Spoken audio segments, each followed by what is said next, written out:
मित्रांनो, आज श्री क्षेत्र आप्पाचीवाडी येथे 5 दिवस सुरू असलेल्या यात्रेची सांगता झाली.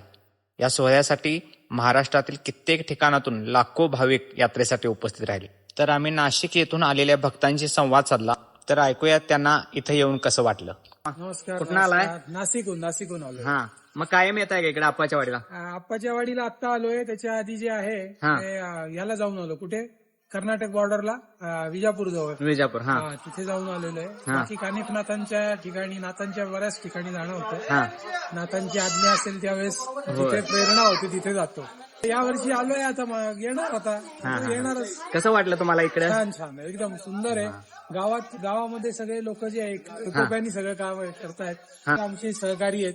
ते पण आलेत आमच्या बरोबर. ते पुण्याहून आलेले आहेत. पुण्याहून तुम्ही पण पहिल्यांदाच आलाय? नाही, तिसरी वेळ. कसं वाटलं इथं? वातावरण कसं आहे? छान. तुमच्याकडचे ऊस खूप छान भारी.